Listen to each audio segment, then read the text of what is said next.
Puji Tuhan, Shalom, saudara-saudara yang dikasihi oleh Tuhan. Beberapa jam lagi kita akan meninggalkan tahun 2021. Saya berharap bahwa kita akan memulai tahun 2022 dengan benar.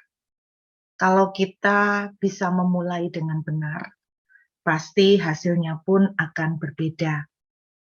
Nah, bagi banyak saudara yang secara rutin sudah mengikuti ibadah-ibadah yang diadakan VAU, saya akan terlebih dahulu merangkum secara sesederhana mungkin apa yang telah Tuhan secara pribadi letakkan di dalam hati saya mengenai tahun 2022. Beberapa waktu yang lalu saya pernah khotbah di salah satu ibadah dari Voice of Worship bahwa tahun 2022 yang saya tangkap adalah seperti perjalanan orang Israel masuk ke padang gurun besar. Nah, bagi saudara yang rutin mengikuti, pasti saudara tahu apa maksudnya dengan padang gurun besar. Jadi di dalam peta perjalanan mereka akan masuk ke dalam beberapa rute, dan salah satu rute di mana Musa sebelum masuk ke rute itu, yaitu padang gurun besar, Musa berdoa kepada Tuhan dalam Keluaran 33. Dia meminta, jangan suruh aku pergi kalau engkau tidak berjalan bersama aku. Nah, disitulah Musa berada di daerah Kadesh Barnea, yang merupakan bagian di dalam istilahnya pintu gerbang untuk masuk ke dalam padang gurun besar. Dan padang gurun besar ini secara geografis dilihat dari pemetaan di lokasi, sebetulnya jarak dari padang gurun besar kepada Kanaan itu sebetulnya hanya sejedah 11 hari. Tetapi dalam faktanya mereka menempuh itu selama 38 tahun. Nah, kenapa mereka fail di situ? Karena banyak hal yang mereka lakukan, sehingga mereka gagal menerima apa yang sebetulnya Tuhan sudah siapkan. Tanah Kanaan merupakan janji Tuhan buat mereka. Dan firman Tuhan berkali-kali mengatakan apa yang Tuhan sudah janjikan tidak akan pernah gagal. Tuhan katakan begini, langit bumi bisa berlalu, tetapi janji Tuhan tetap untuk selama-lamanya, ya dan amin. Jadi Tuhan tidak pernah menggagalkan janjinya. Tetapi ketika orang Israel gagal menerima penggenapan janji, karena banyak hal yang mereka lakukan, sehingga mereka harus berputar-putar selama 38 tahun. Jadi padang gurun besar sebetulnya dekat sekali dengan Kanaan, seperti saya bilang hanya jeda 11 harian. Dan yang saya tangkap bahwa kalau kita mendengar padang gurun itu sesuatu perjalanan yang mengerikan. Dalam faktanya memang juga tantangannya besar, makanya Musa itu berdoa, tidak mau jalan sendiri kalau nggak disertai Tuhan. Dan dalam cerita aslinya memang bahwa padang gurun besar ini adalah tempat di mana seperti saya bilang banyak ranjau-ranjau, di mana rumah dari banyak ular-ular tedung atau ular bludak. Yang artinya bahwa ular bludak itu sangat poisonous, beracun, dan susah untuk dikenalin karena mereka suka bersembunyi di bawah pasir. Itu yang terjadi, sehingga sewaktu-waktu orang Israel bisa menginjak ranjau berupa ular tedung ini dan langsung bisa mati. Dan udara atau cuaca di padang gurun itu ekstrim. Kalau siang panas, kalau malam sangat dingin. Luar biasa. Jadi istilahnya apa yang saya tangkap bahwa tahun 2022 akan menjadi perjalanan yang uncertain atau masih belum ada kepastian di dalamnya. Begitu banyak hal yang tidak bisa diprediksi oleh ahli-ahli sekalipun. Jadi mau ahli kesehatan, mau ahli ekonomi, Kalau saudara lihat sekarang, sudah beberapa tahun ini kita susah untuk menebak atau memprediksi jalur ekonomi akan seperti apa. Karena tiba-tiba kita berpikir bahwa COVID sudah selesai, ternyata muncul lagi. Jadi saya ngerasakan tahun depan itu seperti orang jet coaster gitu ya. Sebentar kayaknya sudah mau sampai, ternyata kita terjun bebas seperti jet coaster. Lalu agak lega, naik tanjakan lagi. Nah, kira-kira gambaran sederhananya seperti itu. Dan satu yang saya ingin ingatkan malam hari ini bahwa sekalipun perjalanan padang gurun bukan merupakan perjalanan yang mudah, banyak hal-hal yang tidak bisa dipastikan atau diprediksikan, banyak ranjau-ranjau yang tidak pernah kita bisa tebak, tahu-tahu muncul kegigit, tahu-tahu muncul bahaya, tahu-tahu muncul perubahan drastis. Itu yang terjadi. Jadi padang gurun itu memang weather atau cuacanya itu juga ekstrim Bapak Ibu, bisa berubah secara drastis, ekstrim. Nah, itu yang terjadi di padang gurun, tiba-tiba bisa terjadi badai pasir, bisa tiba-tiba terjadi angin puting beliung. Jadi cuacanya benar-benar ekstrim ya, bisa sehari itu ganti cuaca beberapa kali itu bisa terjadi. Dan itu yang akan kita dapatkan masuk tahun 2022. Tetapi yang luar biasanya begini kabar gembiranya, kalau kita melihat sebetulnya perjalanan padang gurun besar itu justru semakin dekat dengan tanah perjanjian. Berarti bahwa tahun 2022 sebetulnya akan dekat sekali dengan banyak penggenapan. Banyak orang-orang yang akan mengalami chapter-chapter baru dalam kehidupan mereka. Maksud saya chapter baru itu tiba-tiba hidup mereka akan mengalami perubahan drastis yang luar biasa, bagus. Bukan perubahan drastis yang negatif.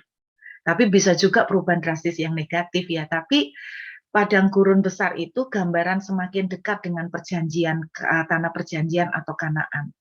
Berarti kita makin mendekati dengan banyak penyataan kuasa mujizat Tuhan yang luar biasa.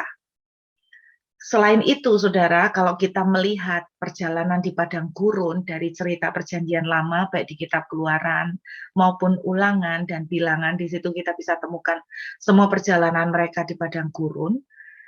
Banyak sekali justru demonstrasi kuasa-kuasa mujizat Tuhan itu terjadinya di padang gurun. Seperti saya bilang, walaupun mereka ada ranjau-ranjau ular budak, tetapi mereka hampir kita bisa tidak temukan cerita tentang digigit kecuali Bilangan 21. Itu satu-satunya cerita orang Israel digigit ular bludak. Gara-garanya mereka ngomel. Gara-garanya mereka berontak sama Tuhan dengan bersungut-sungut. Nah, itu sudah saya bahas di beberapa ibadah dari Val untuk menyiapkan saudara dalam beberapa step. Karena nggak mungkin semuanya langsung jadi satu ya. Jadi itu yang membuat orang Israel gagal untuk mendapatkan tanah perjanjian. Kelihatannya sepele tetapi fatal. Dan justru di padang gurun itu Alkitab menuliskan begini, kasut mereka tidak pernah rusak, pakaian mereka juga tidak pernah rusak. Itu tanda bahwa Tuhan itu memberikan pemeliharaan yang sangat luar biasa selama 40 tahun. Ya Bapak Ibu, jadi saya percaya walaupun keadaan masih belum pasti, tidak ada seorang pun bisa memprediksi. Seperti jet coaster tiba-tiba turun, tiba-tiba naik, tiba-tiba seperti flat, datar, tiba-tiba kayak pintu sudah buka, ternyata belum. Jadi seperti itu keadaannya. Tetapi ada janji Tuhan yang luar biasa, di padang gurun itu Tuhan memberikan penyertaan lewat tiang awan dan tiang api. Seperti saya bilang, mereka waktu selama padang gurun itu, walaupun padang gurun itu merupakan rumahnya ular bludak, mereka cuma satu kali saja cerita mengenai dipatok ular dalam Bilangan 21. Jadi selama 40 tahun itu cerita dipatok ularnya cuma sekali itu. Berarti selama ini mereka nggak pernah dipatok ular. Istilahnya karena ada tangan perlindungan Tuhan turun atas mereka. Terus tangan pemeliharaan Tuhan juga ada atas mereka seperti penyediaan lewat pakaian, nggak pernah rusak, sepatunya nggak pernah ganti karena nggak pernah rusak. Itu berbicara tentang provision atau pemeliharaan Tuhan.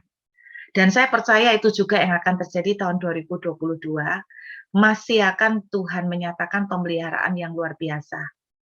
Nah, dan di padang gurun itu banyak sekali demonstrasi kuasa Tuhan. Seperti saya bilang, padang gurun besar itu mendekati tanah perjanjian. Makanya saya percaya tahun depan ini banyak yang nasibnya itu akan dirubah Tuhan luar biasa, seperti lembaran baru dalam hidupnya. Saya percaya bahkan yang nggak punya rumah, punya rumah. Yang tadinya kontrak, tiba-tiba akan menetap. Karena ketika orang-orang Israel bisa masuk ke tanah perjanjian, maka setelah generasi kedua yang dibawa kepemimpinan Yosua masuk ke tanah perjanjian, tidak lama kemudian mereka bagi-bagi tanah. Dan itu yang saya percaya terjadi. Saya berdoa saudara semuanya bisa masuk golongan yang sampai generasi kedua, bukan gagal di Kadesh Barnea, bukan gagal di padang gurun, tapi betul-betul masuk ke tanah perjanjian. Amin, Bapak Ibu. Tadi sempat saya masukkan di Instagram sedikit message simple. Saya tuh bilang begini bahwa cerita dalam kitab 2 Raja-Raja pasal 7, ketika Elisa itu berkata besok ada mujizat, ada satu orang perwira bilang, ah mana mungkin ada mujizat, kalaupun Tuhan bisa membuka langit mana mungkin terjadi.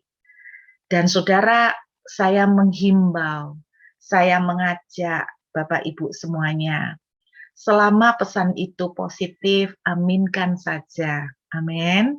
Kalau pesan itu negatif, jadikan sebuah warning untuk berjaga-jaga. Mari kita jadi orang-orang Kristen yang makin dewasa, bukan yang kekanak-kanakan. Yang kalau ada pesan sesuatu, wah ini terlalu ngeroh, enggak cocok aku. Saudara, kalau itu positif buat saya, aminkan saja.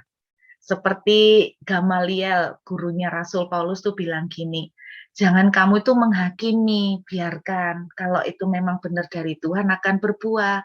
Kalau enggak, ya sudah, itu nanti akan lewat. Tapi kalau ternyata itu benar dari Tuhan dan kamu tuh sudah menghakimi, kamu akan ketiban rezekinya, maksudnya ketiban kutuknya, ketiban tulahnya. Jadi sama seperti itu, ketika ada peringatan-peringatan buat kita untuk tahun depan, jadikan itu sebagai sebuah warning. Ibaratnya mengingatkan kita semua untuk berjaga-jaga untuk membawa payung sebelum hujan. Tidak ada ruginya bawa payung ya Bapak Ibu, walaupun nanti ternyata enggak hujan. Amin. Enggak ada ruginya. Kalau ternyata enggak ada hujan, payung itu masih bisa dipakai kalau panas. Betul Saudara ya? Jadi enggak ada ruginya menjadikan itu warning. Dan tadi pagi saya mendengarkan satu message dari seorang hamba Tuhan. Ya, mungkin saudara beberapa saudara bisa menganggap itu seperti ilmu cocok logi.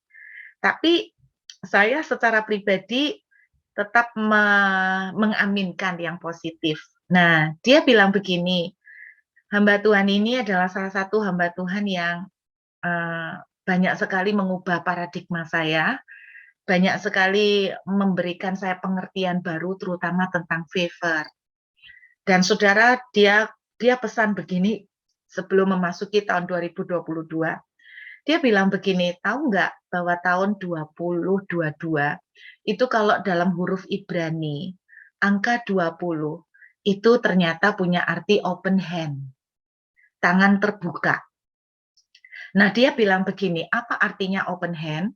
Open hand itu artinya tangan Tuhan ketika dibuka, itu berbicara tentang Tuhan itu memberi secara murah hati, amat sangat murah hati. Berarti kalau tangan Tuhan itu dibuka, Tuhan memberi tanpa ditahan-tahan. Sangat murah hati. Amin, saudara. Dan saya memang percaya tahun depan Tuhan akan membuka kemurahan sangat murah hati. Namanya murah hati, saudara nggak bisa batasin keberapa murahnya. Namanya sangat murah hati. Itu arti open hand. Memberi dalam hal apa? memberi dalam hal provision, penyediaan seperti basic need, kebutuhan dasar sehari-hari. Itu seperti yang dilalami oleh orang Israel, pakaian, makanan, ya. Nah, terus dia bilang begini, angka 22 dalam Hebrew itu punya pengertian disorder dan chaos. Disorder itu artinya berantakan. Kalau boleh diartikan simple itu berantakan. Jadi dia tuh dia bilang begini, yang saya tangkap tahun 2022 dia bilang begini, adalah tahun di mana di tengah keadaan yang berantakan, yang tidak bisa diprediksi, yang tidak bisa dipastikan, Tuhan akan membuka tangannya lebar-lebar untuk melimpahkan secara berlimpah-limpah dan dengan sangat murah hati. Nah, saya waktu dengar ini kaget karena mirip lah walaupun bahasanya beda. Saya merasakan bahwa dia bilang pakai kata disorder atau chaos, angka 22. Kalau saya dapatnya seperti perjalanan padang gurun besar yang seperti banyak ranjau. Dan dia bilang angka 20 adalah open hand, tangan Tuhan terbuka, kelimpahan yang luar biasa. Saya juga merasakan di padang gurun besar, disitulah terjadi banyak pernyataan Tuhan yang luar biasa. Amin, Bapak Ibu. Dan ini yang akan kita alamin memasuki tahun 2022. Nah, beberapa jam lagi kita sudah akan meninggalkan tahun ini. Oke? Dan kita akan meninggalkan tahun ini nanti pada menjelang pergantian tahun. Saya mengencourage dan mengajak Bapak Ibu masing-masing berdoalah bersama dengan keluarga. Seperti doanya Musa, Tuhan, please, aku tidak ingin kehilangan apa yang Tuhan telah siapkan. Jangan sampai kita seperti generasi Israel yang pertama. Mereka bukan berhasil masuk tanah Kanaan. Mereka malah mutar-mutar dan akhirnya habis semuanya di padang gurun. Saya berdoa jangan kita menjadi seperti perwira di kitab 2 Raja-Raja yang berkata, sekalipun Tuhan itu bisa buka langit, masakan itu terjadi. Saya berdoa kita punya sikap yang betul-betul terbuka. Amin. Dan mari kita memasuki tahun ini, tahun 2022 ini, dengan cara yang benar. Saya ajak saudara melihat kitab Yohanes, pasal yang kelima. Kitab Yohanes, pasal yang kelima.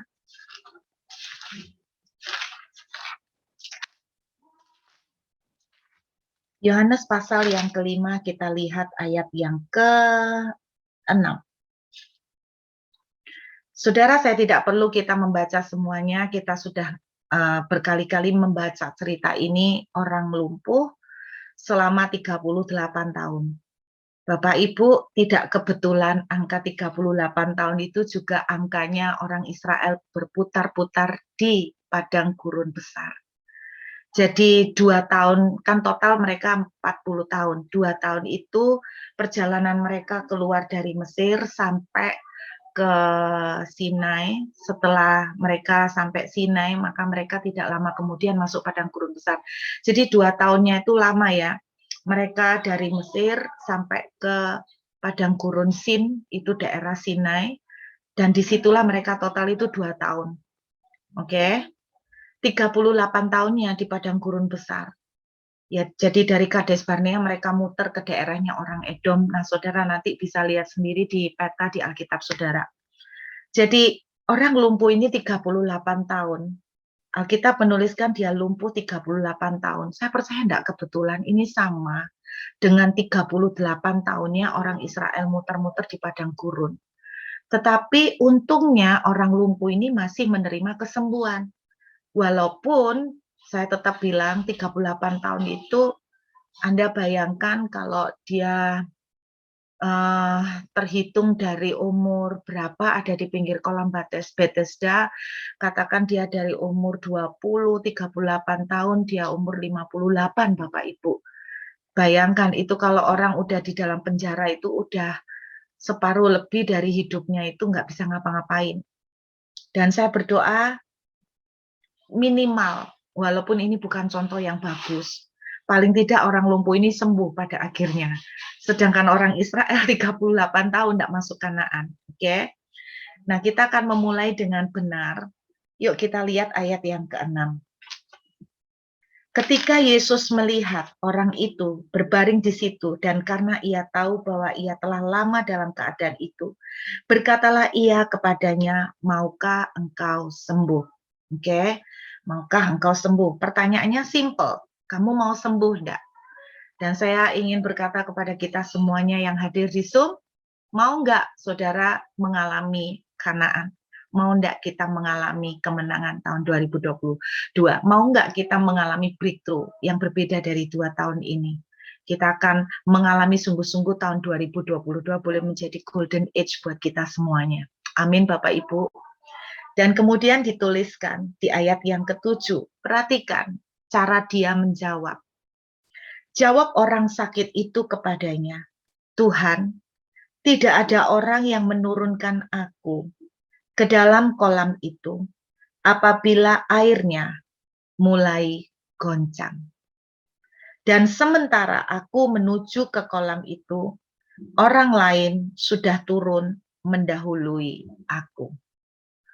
Saya ini membayangkan ya Bapak Ibu, selama 38 tahun berarti dia ini kan sudah ngerti ilmu goncangan kolam sebetulnya ya kan. Nah, kalau dia itu ngerti tidak ada orang menurunkan dia ke dalam kolam, kalau saya tuh cuma mikirnya gini, kalau saya jadi dia ya saya akan tidur persis di pinggir kolam. Dan kira-kira gitu. Bila perlu kalau kolam itu ada tepiannya ya saya akan standby di tepiannya gitu loh. Karena sewaktu-waktu goncangan air terjadi ya biar bisa langsung nyemplung gitu kan. Nah, kenapa selama 38 tahun ini kok istilahnya itu lu belajar apa gitu loh. Lu 38 tahun itu udah sekolah itu udah lulus berapa level?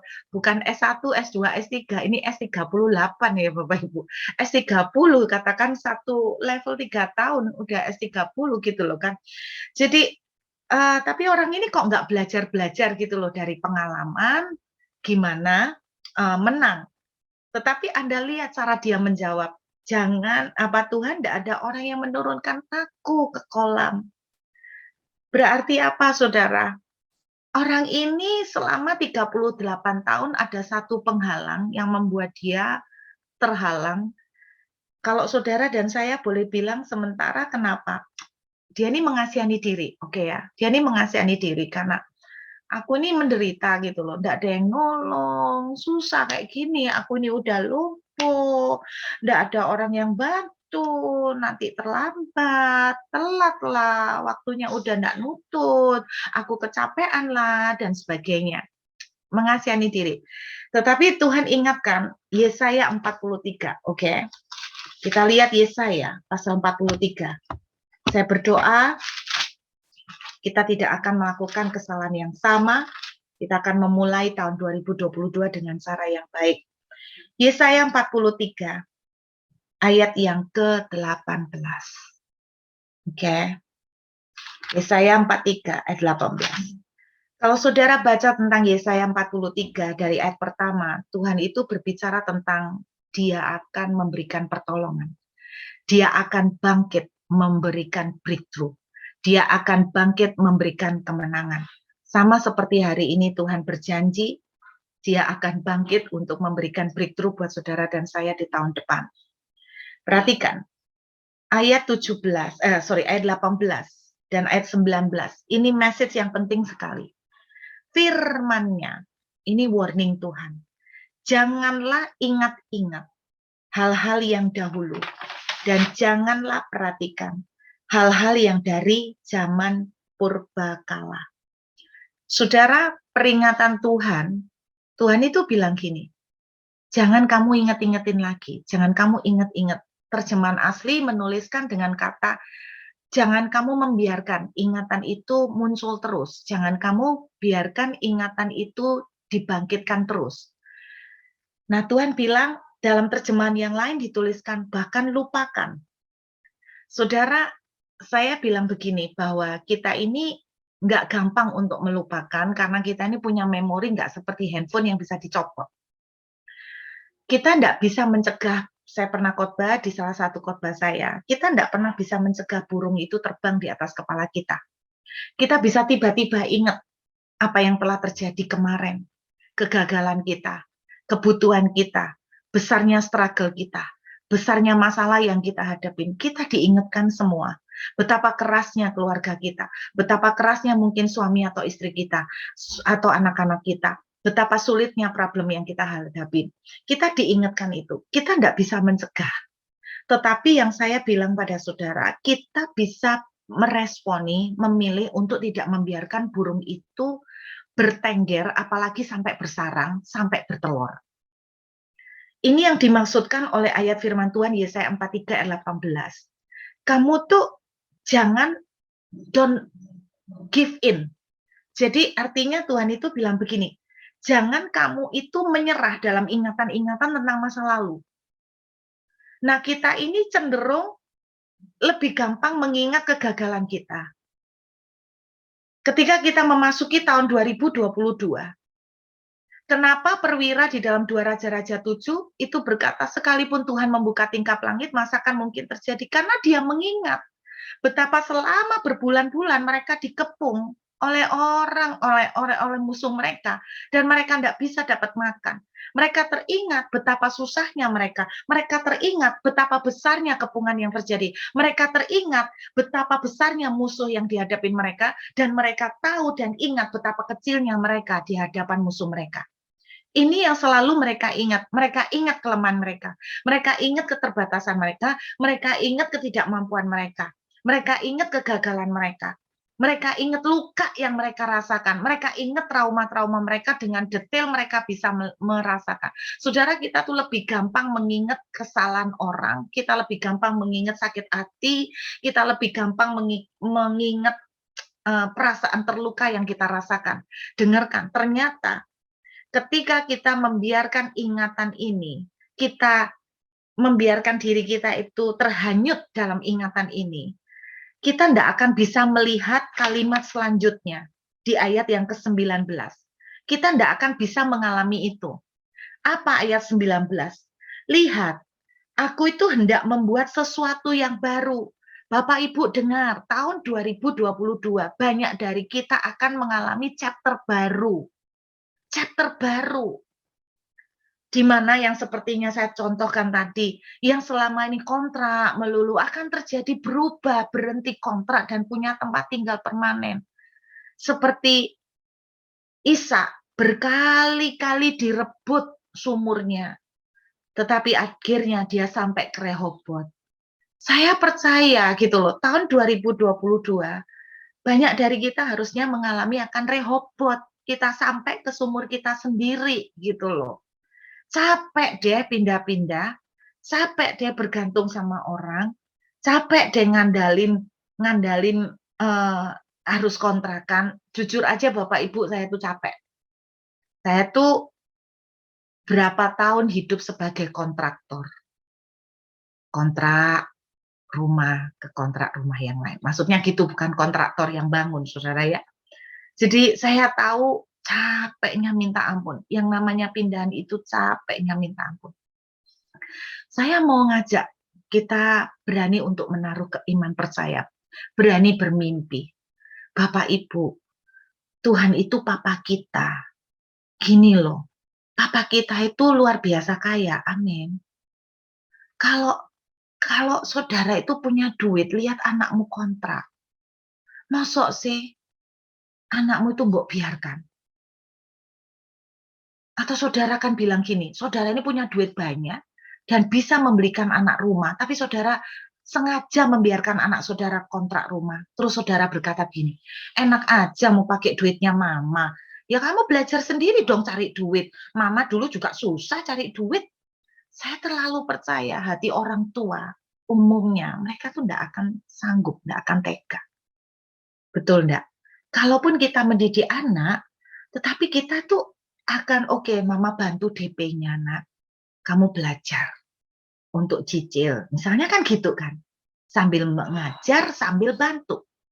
Tetapi at the end, pada akhirnya kalau anak itu kepotok, misalnya kebentur, nggak bisa bayar, saya yakin kok Bapak Ibu turun tangan. Benar nggak? Itu hati orang tua di dunia yang banyak keterbatasan. Apakah Bapak kita di surga tidak punya hati yang sama? Karena ada orang tanya, Bu, saya tuh minta rumah ndak apa-apa ta. Saya tuh sungkan loh sama Tuhan.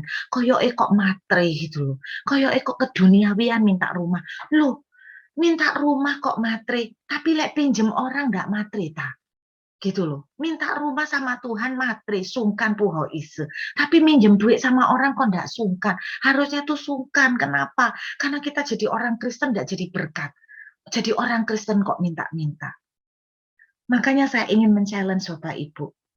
Tuhan akan membuat sesuatu yang baru. Saya percaya ada banyak nasib dari saudara yang hadir di Zoom. Harusnya berubah. Berubah. Berubah. Berubah. Chapter baru, lembaran baru terjadi buat kita. Amin. Yuk kita lihat. Seperti saya bilang, orang Israel nggak lagi di padang gurun, tapi di tanah Kanaan. Dibagi-bagiin tanah di Kanaan sama Yosua. Lihat, yang sekarang sudah tumbuh. Ini tadi rema yang Tuhan kasih untuk saya sampaikan di ibadah malam ini. Sekarang sudah tumbuh. Wow, berarti udah ada nih, udah ada. Jadi tinggal tekennya ya, tinggal tanda tangan ya. Tinggal tanda tangan notaris nih ceritanya ya. Terus lihat, belumkah kamu mengetahuinya? Oh, belum tahu Tuhan, sudah ada tak? Nah, ini baru tahu nih. Aku hendak membuat jalan di padang gurun. Perhatikan.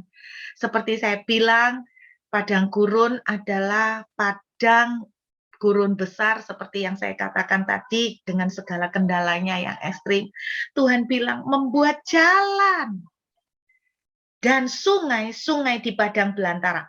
Saudara, waktu saya mempelajari kata membuat, saya kagum kata membuat jalan. Oke? Kata membuat, saya kaget. Terjemahan bahasa aslinya itu gini. Tuhan menaruh tangan dengan paksa. Saya ulangin. Tuhan lay his hand violently. Tuhan menaruh tangannya dengan paksa. Tuhan menaruh tangannya dengan paksa. Oke? Wow, Tuhan menaruh tangannya dengan paksa. Maksudnya apa dengan paksa? Saya kasih contoh. Oke? Kita lihat kitab Bilangan pasal 11.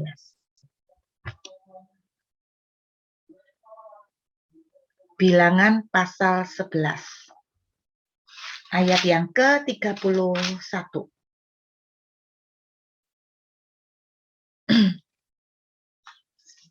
Ayat 31 sampai dengan 32. Lalu bertiuplah angin dari Tuhan. Nah, maksudnya bertiup angin dari Tuhan, Tuhan yang mengembuskan anginnya, oke? Dibawanya lah, lihat, burung-burung puyuh dari sebelah laut dan dihamburkannya ke atas tempat perkemahan. Di atas tempat perkemahan dan di sekelilingnya, kira-kira sehari perjalanan jauhnya ke segala penjuru, dan kira-kira 2 hasta tingginya dari atas muka bumi. Dari atas muka bumi. Wow, Bapak Ibu, kita ini tidak pernah baca cerita ini detail ya. Ada angin bertiup, yang bawa Tuhan. Betul ya? Terus bawa apa? Burung puyuh dari sebelah laut. Nah, saudara, kalau lihat posisi dari orang Israel, berarti burung puyuh ini agak menyeberang laut. Oke ya, sebelah laut itu maksud sebelah sananya, bukan di sebelahnya bagiannya orang Israel berkemah. Dihamburkannya, perhatikan kata yang dipakai kok dihamburkan. Dihamburkannya ke atas tempat perkemahan dan sekelilingnya. Kira-kira sehari perjalanan jauhnya ke segala penjuru. Bapak Ibu, saya kasih tahu ini yang namanya Tuhan menaruh tangannya dengan paksa. Oke. Ini yang saya percaya akan terjadi tahun 2022. Bagi orang yang mengasihi Tuhan, Tuhan akan lakukan ini. Tuhan akan menaruh tangannya dengan paksa. Saudara tahu nggak, burung puyuh itu burung yang males terbang. Saya kasih tahu. Dan burung puyuh ternyata kalau terbang, kemampuan terbangnya 91 meter maksimal. Udahlah dikira-kira Anda bisa bayangkan nggak 91 meter? 100 meter kira-kira seberapa? Jadi Anda bayangkan mungkin lokasi Anda dari pasar tuh berapa meter gitu ya. Jadi 100 meter. Burung puyuh tuh cuma bisa terbang 100 meter. Nih perhatikan. Jadi secara sistem alam, burung puyuh tidak punya kemampuan untuk menyeberang sehari perjalanan jauhnya. Anda bisa lihat. Perjalanannya Alkitab bilang sepanjang hari, sepanjang malam, terus kira-kira sehari perjalanan jauhnya. Dan Tuhan bilang di ayat 32, sepanjang hari, sepanjang malam. Nah, berarti sama sekali kemampuan burung puyuh tidak ada untuk melakukan ini. Bisa lihat ya. Jadi burung puyuh itu tidak bisa, sudah. Suruh nyebrang laut, laut itu ya pasti lebih dari 100 meter dong, saudara. Ya, gak mungkin. Dan burung puyuh itu malas terbang, kalaupun terbang cuma sebatas 100 meter. 91 meter tepatnya. 91 meter. Nah, Anda bayangkan, kemudian, dan kira-kira 2 hasta tingginya. Ini Bapak Ibu setinggi apa ya? Burung puyuh itu tingginya gini-gini. Terbangnya burung puyuh. Anda pernah lihat ayam terbang? Ayam kalau dipaksa ditakut-takutin kan kadang terbang ya. Terbangnya pendek ya jaraknya ya. Jadi tingginya burung puyuh itu kalau terbang segitu. Sedangkan 2 hasta itu, Anda pernah tahu rig bola basket? Nah, anggap aja kira-kira sekian gitulah. Nah, saudara bisa bayangkan, itu sudah di luar kemampuan burung puyuh untuk terbang. Bisa nangkep ya? Lihat. Jadi di sini jelas menunjukkan, burung puyuh itu tidak mungkin terbang atas kemauan sendiri. Karena secara hukum alam dia juga tidak punya kemampuan. Tetapi apa yang terjadi? Tuhan yang maksa. Betul? Saudara, saya suka sekali kata-kata yang dipakai, dihamburkannya. Dihamburkannya. Jadi saya bayangkan itu gini ya, burung puyuh lagi arisan nih di seberang laut. Lagi arisan. Sama Tuhan ditiupkan angin. Terus disemburat ini. Dihamburkan sama Tuhan dengan kekuatan angin yang luar biasa yang sehari perjalanan jauhnya. Sehari perjalanan jauhnya Bapak Ibu untuk menyeberang laut itu. Sehari perjalanan jauhnya aku tidak bisa bayangkan. Ini berarti burung puyuh ini benar-benar dipaksa oleh Tuhan. Benar nggak? Dipaksa sama Tuhan, istilahnya dipus sama Tuhan, bukan lagi dipus, dihamburkan sama Tuhan. Ini sehari perjalanan jauhnya, dan sepanjang hari, sepanjang malam Tuhan bolak-balik ngipasin burung puyuh segitu dahsyatnya. Ini yang saya bilang, dan yang luar biasa, Tuhan menghamburkan burung puyuh cuma di perkemahan orang Israel. Saudara yang pernah mendengarkan khotbah saya tentang padang gurun besar, Kadesh Barnea, itu di daerah padang gurun besar itu juga ada pemukiman bangsa-bangsa lain termasuk bangsa Edom. Tapi lihat, Tuhan cuma menghamburkan burung puyuh ke kemahnya orang Israel. Lah angin segitu besar, Anda bayangkan kalau badai besar, sampai burung puyuh itu tidak punya kekuatan untuk ngatur sayapnya, sampai dia itu cuma pasrah total, wis ke arah angin, cuma bisa ngikutin angin ini menerbangkan dia kemana, mereka dijatuhkan. Alkitab menuliskan di perkemahan orang Israel dan di sekeliling perkemahan. Berarti Tuhan itu menembak dengan jitu. Anda bayangin ini. Ini loh yang akan terjadi. Apa yang dimaksud gini? Anda dengerin. Kita ini hidup di dunia. Setuju ya? Tapi kita tidak diikat oleh hukum dunia. Karena Alkitab mengatakan, engkau dan aku dipindahkan ke kerajaan surga. Maksudnya gini, di kerajaan surga tidak mengenal yang namanya krismon. Oke? Di kerajaan dunia ada istilah krismon. Saudara dan saya telah berpindah ke kerajaan surga. Maka kita memang tinggal di bumi, tapi kita tidak diikat oleh kerajaan di bumi.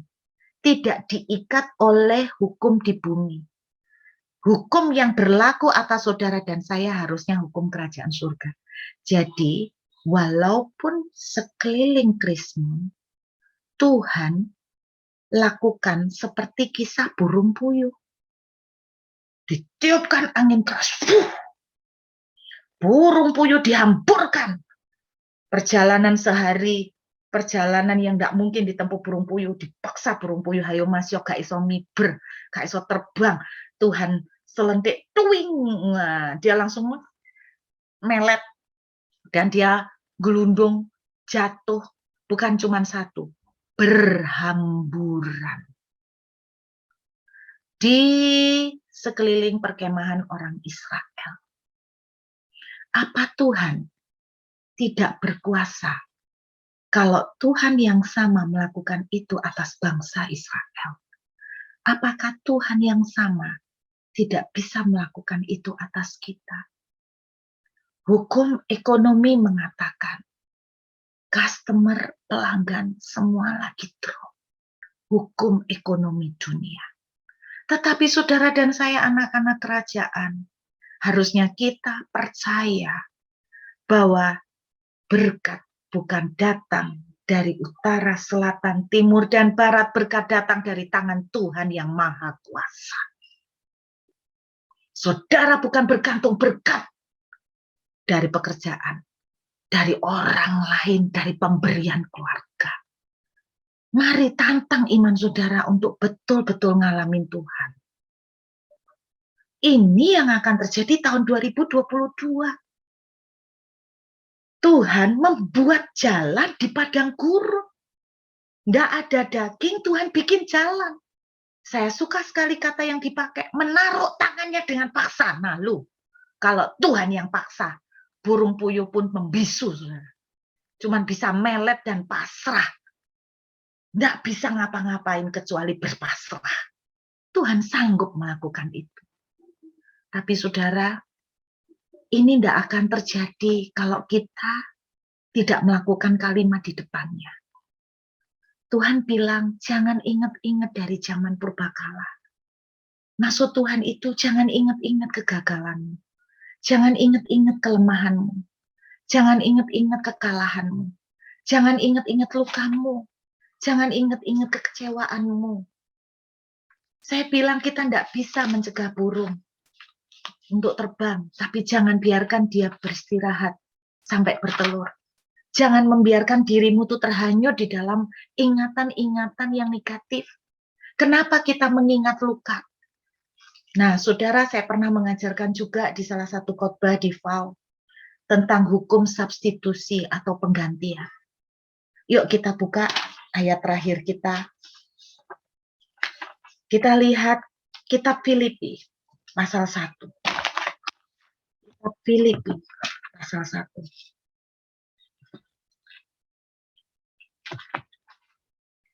Filipi pasal 1 ayat yang ketiga.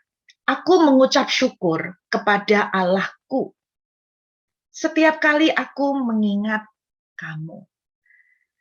Rasul Paulus itu bilang gini, tiap kali nginget kamu, aku tuh bersyukur. Berarti Paulus itu nginget orang yang diingat di sini itu, orang ini menyenangkan buat Paulus. Istilahnya setiap kali dia mengingat orang ini, orang itu membangkitkan sukacitanya Paulus. Makanya di ayat yang keempat, dan setiap kali aku berdoa untuk kamu semua, aku selalu berdoa dengan sukacita. Rupanya Paulus itu kalau mengingat jemaat di Filipi itu senang. Saudara, jangan ingat orang yang menjengkelkan. Orang yang menjengkelkan dan menyakiti buat saudara akan membuat saudara tidak bisa bersyukur. Kalau begitu saya harus nginget apa, Bu Ruth? Kalau orang yang menjengkelkan membuat Anda tidak bisa bersyukur, jangan diingat. Kenapa? Karena kalau engkau mengingat, engkau tidak akan pernah melihat tangan Tuhan turun dengan paksa untuk membuat jalan di padang gurun. Kita butuh jalan di padang gurun untuk menghadapi padang gurun besar. Kita butuh tangan kemurahan Tuhan untuk menolong kita, memimpin dan menyertai kita di perjalanan padang gurun besar tahun 2022. Sehingga kita mengalami breakthrough, sehingga kita cepat nyampe ke Kanaan. Ketika saudara mengingat orang yang mengecewakan, ketika saudara mengingat luka, ketika saudara mengingat kegagalan, maka saudara keluarnya adalah sungut-sungut dan berontak. Itu yang membuat orang Israel gagal masuk tanah perjanjian. Makanya Tuhan bilang, semua kembali ke start from the memory. Start dari apa yang ada di pikiran kita. Mari kita mengawali tahun 2022 dengan memori yang benar. Daripada mengingat tentang orang yang melukai, ingatlah tentang orang yang telah menolong saudara. Ingatlah tentang orang yang memberikan penghiburan. Ingatlah tentang keluarga saudara yang sudah sehat-sehat, sehingga saudara bisa mengucap syukur. Daripada saudara mengingat betapa besarnya laut merah yang membentang, ingatlah bagaimana Tuhan bisa membelah laut. Ingatlah bagaimana Tuhan bisa menyeberangkan mereka. Ingatlah tentang kebaikan Tuhan. Saya kirim sekali lagi Mazmur 105. Ini ayat terakhir benar ya. Dari tadi ngomong ayat terakhir, enggak terakhir-terakhir. Ini yang terakhir beneran Bapak Ibu. Mazmur 105. Kita lihat Mazmur 105 ayat yang kelima.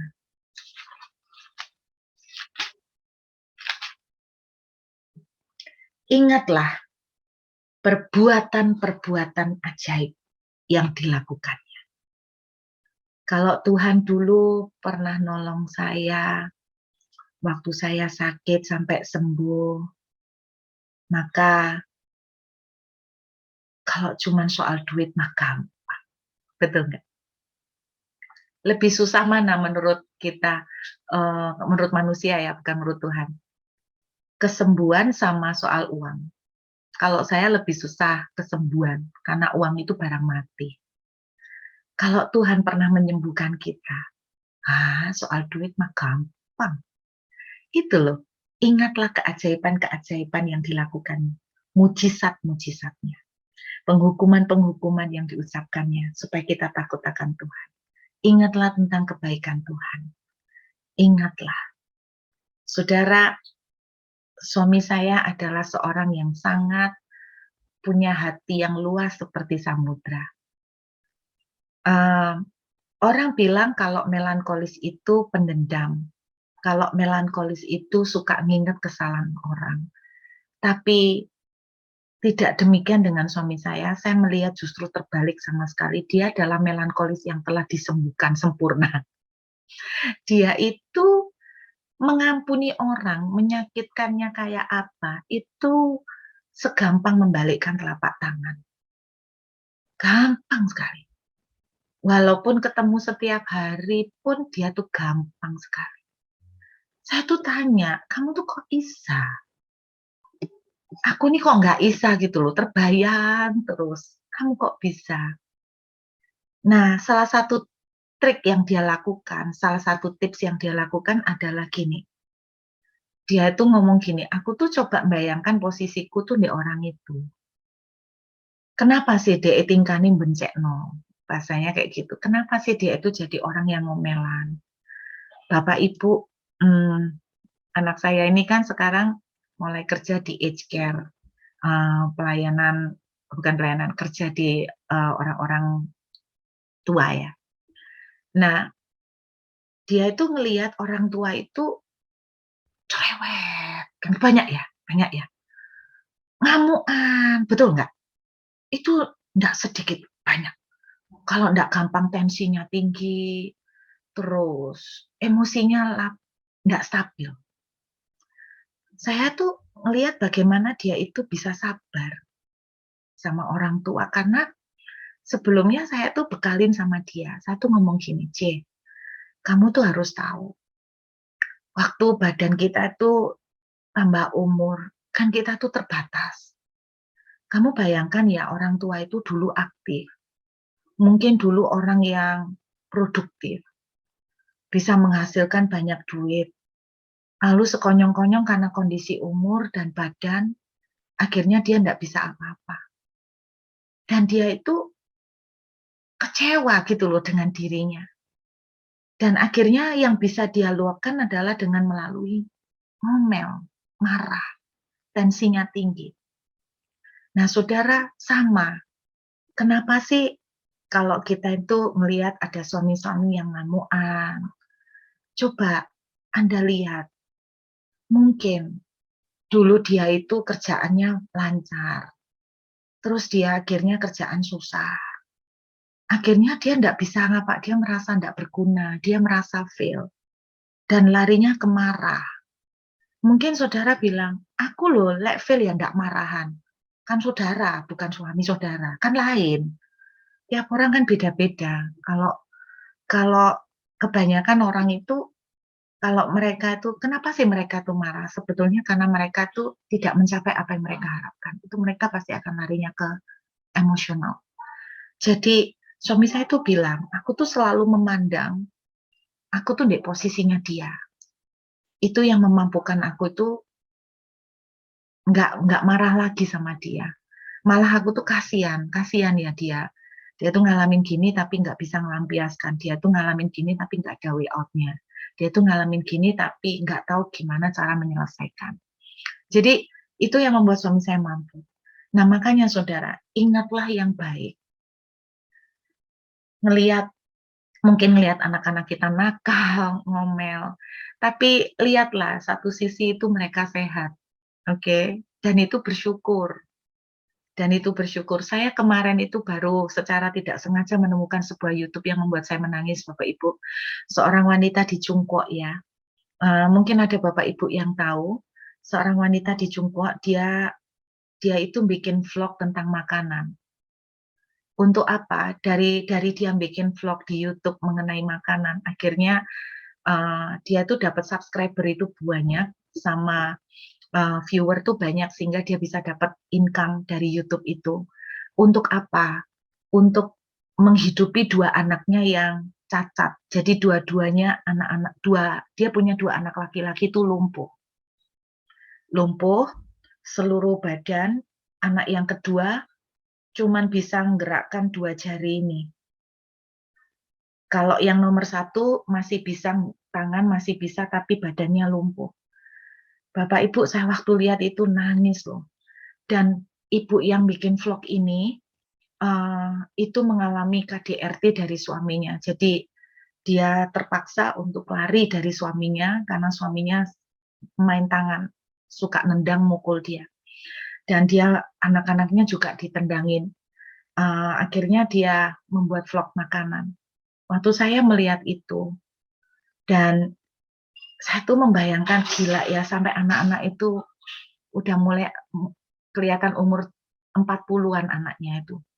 Saya tuh melihat gini, gila banget loh, ini ibu setia luar biasa, anaknya nggak dibuang, dan anaknya digendongi satu-satu, bahwa ibu ditaruh di kursi, ditaruh di tempat tidur.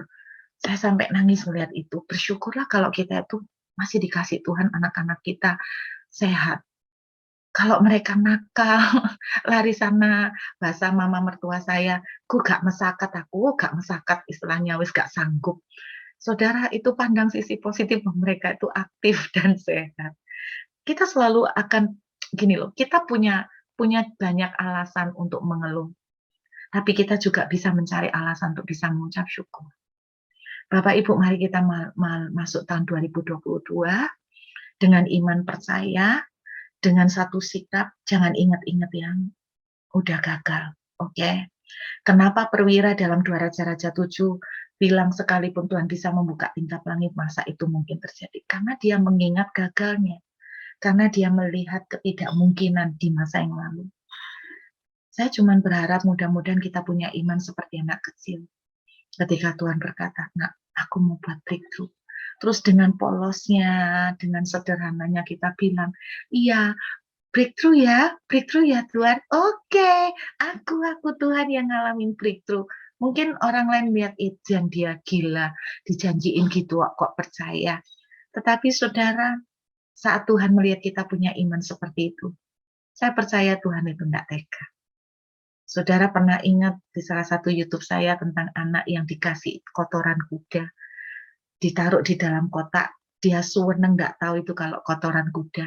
Ketika dia buka, papanya mikir dia pasti marah dapat kotoran kuda. Wah, dia jingkrak-jingkrak dapat kotoran kuda. Kenapa? Dia bilang, aku tahu papa pasti beliin kuda toh, tapi kuda kan nggak bisa dibungkus. Makanya papa bungkus kotorannya. Aku tahu papanya nggak tega. Mestinya nggak beliin, gara-gara sikapnya gitu jadi beliin papa. Saudara, maukah kita bersikap seperti itu? Jangan ingat terus kotoran kuda. Kenapa enggak kita berkata, Papa nyembunyiin kuda ya buat saya. Makasih ya Pak ya. Ingat yang baik. Mari kita masuki dengan memori yang baik. Ingat janji Tuhan. Ingat kesetiaan Tuhan dulu-dulu. Bagaimana dia toh yang enggak pernah membiarkan saudara kelaparan. Masa dulu ditolong sekarang enggak? Ingat itu. Yang membuat saya kuat dalam perjalanan iman. Karena saya nginget dulu-dulu. Bagaimana Tuhan bikin mujizat begini, bikin mujizat itu. Akhirnya saya tuh menguatkan. Saya ingat lagi tentang hatinya Tuhan. Iya ya, waktu aku dulu nggak bisa ngasih makan anak, Tuhan tuh pernah bilang, kamu tuh lo rela ngasih darahmu, apalagi aku. Saya ingat tentang hatinya Tuhan. Makanya apa? Saya jadi kuat. Kita masuk di tahun 2022 dengan mengingat yang baik. Amin. Ingat kebaikan Tuhan, ingat kebajikan Tuhan. Yuk kita menghampiri Tuhan beberapa saat ini.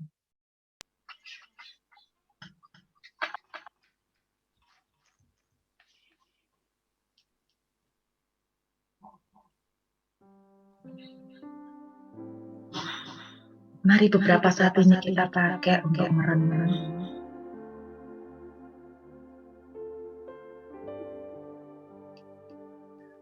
Mungkin banyak dari saudara 2 tahun ini gagal.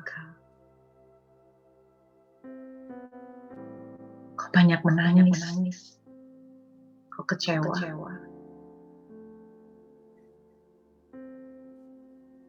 Tapi Tuhan berkata begini, aku mau buat yang baru. Aku mau paksakan tangan. Kalau hal berbeda, aku akan paksa untuk nuruti aku. Tidakkah kau percaya bahwa aku sanggup melakukan? Jangan terus melihat kegagalan. Jangan terus mengingat kekalahan-kekalahanmu di tahun ini. Sehingga engkau sulit mempercayai aku. Kau selalu melihat kelemahan. Kau selalu melihat kenyataan yang begitu berat.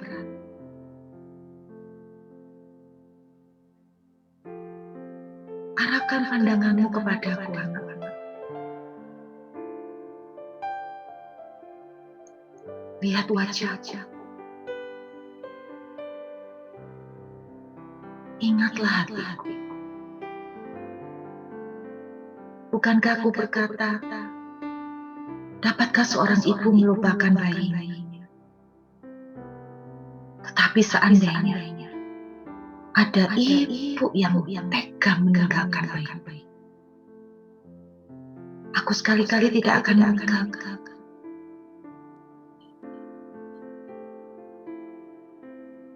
Aku tidak menyayangkan nyawaku.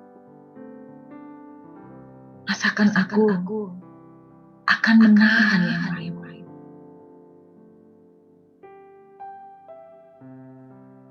Jangan ingat-ingat hal yang dari purbakala. Jangan ingat kembali perlakuan-perlakuan tidak adil yang kau lakukan. Sehingga engkau kecewa. Engkau mau nuntut. Nak, aku sanggup. Aku sanggup mengganti. Aku sanggup menyediakan. Dan aku ingin membuka tanganku, melimpahkan semuanya kepada-Mu.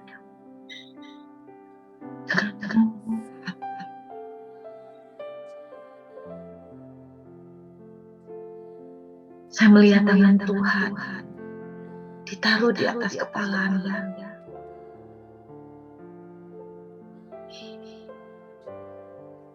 Tuhan berkata, cukup nak. Tahun ini begitu banyak luka yang kau rasakan. Semua kelelahan, semua kekalahan. Tinggal selangkah lagi,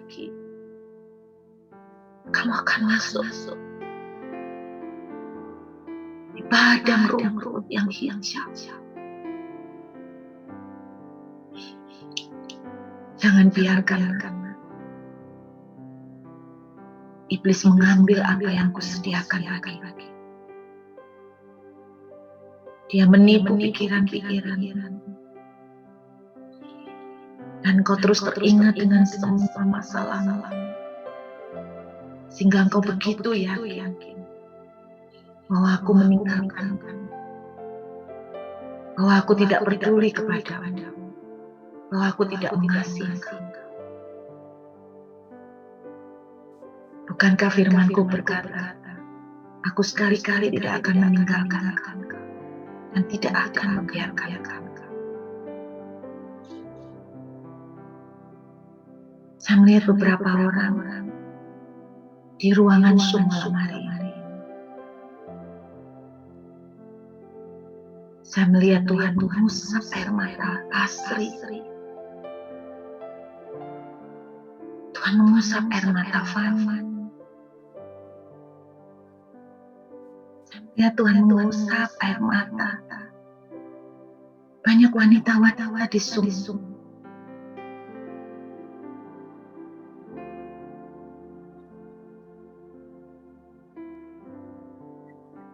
Kuatkan hati. Sedikit lagi. Jika engkau tidak berhenti untuk mempercayai. Jika aku tetap mendapat iman di hati, engkau akan melihat kemuliaan.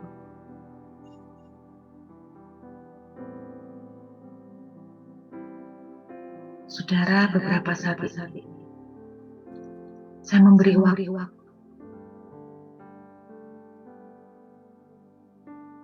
untuk Anda berdoa saat pribadi ke Tuhan.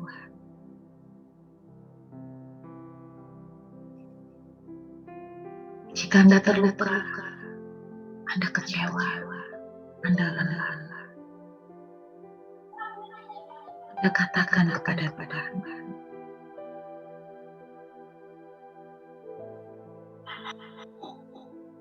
namun kemudian dia katakan, Papa, aku tidak mau ingat itu lagi.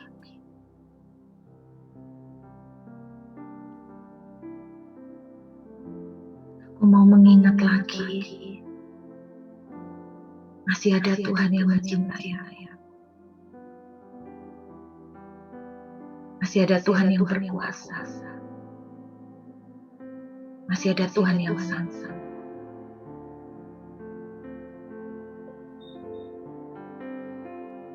Thank you, Jesus. Saudara, siapkan hatimu beberapa jam lagi. Sungguh tahun 2022. Tahun chapter baru. Ada banyak lembaran baru akan terjadi dalam hidup kalian. Lihat, aku buat sesuatu yang baru. Yang sekarang sudah tumbuh. Tuhan sudah menyiapkan semua. Bagian saudara dan saya adalah menjaga tetap percaya sampai waktu itu tiba. Kita menerima di tangan. Saya melihat banyak dari kalian akan betul-betul masuk dalam chapter baru dalam hidup kalian. Yang mengubah nasib, yang mengubah cerita. Bukan dengan kekuatan kita, tapi dengan tangan perkasa Tuhan yang luar biasa. Terima kasih Tuhan. Kami siap memasuki tahun 2022 dengan cara yang benar. Kami tidak ingin mengulangi kesalahan yang dilakukan oleh orang lumpuh di kolam Bethesda. Yang selalu berkata, ada orang yang tolong saya. Tuhan tidak cinta sama saya. Tuhan kami. Tuhan mengakhiri kata-kata. Bangunlah.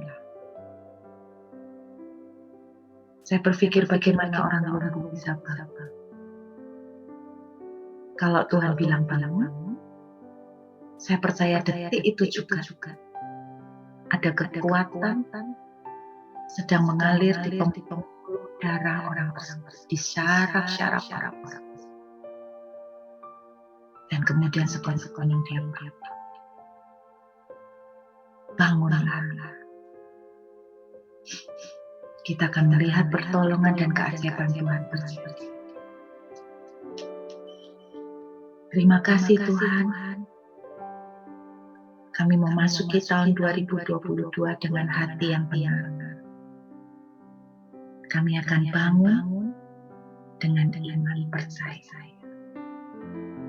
Kami jalan dengan Tuhan dan akan melihat keajaiban. Engkau melihat setiap cerita anak-anak malam hari. Engkau melihat tangisan.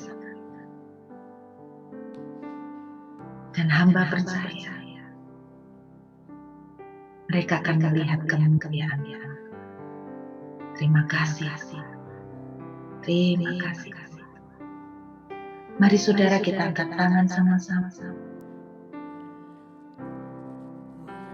Hamba memintakan berkat-Mu Tuhan. Biarlah tangan Tuhan yang terbuka ada di atas kepala kami masing-masing. Kami akan berjalan di bumi, tetapi kami di bawah langit yang terbuka. Sebab tangan Tuhan yang terbuka ada di atas kepala kami. Sehingga kemana kami berjalan, bukan hanya kami Tuhan, tetapi seisi rumah kami pun akan terkena dampaknya. Kami akan melihat kesembuhan, kami akan melihat kebangkitan, kami akan melihat berkat, kami akan melihat pemulihan yang dahsyat terjadi di tengah-tengah kehidupan kami. 2022, kami akan menuliskan sebuah cerita baru yang terjadi kepada kami, yang terjadi pada rumah tangga kami, yang terjadi kepada anak-anak kami, yang terjadi pada keuangan dan pekerjaan kami, bahkan yang terjadi pada kesehatan kami. Terima kasih Bapa. Dan sekarang Tuhan, hamba memintakan berkat-Mu, biar berkat dari surga, Kingdom of Heaven, Heaven on Earth, sungguh mengelubungi kami, mengelilingi kami. Kemana kami berjalan di bawah langit yang terbuka. Berkat dalam nama Bapa dan Putra dan Roh Kudus di dalam nama Tuhan Yesus. Terima sekarang di dalam nama Yesus. Yang percaya sudah terima, sama-sama katakan amin.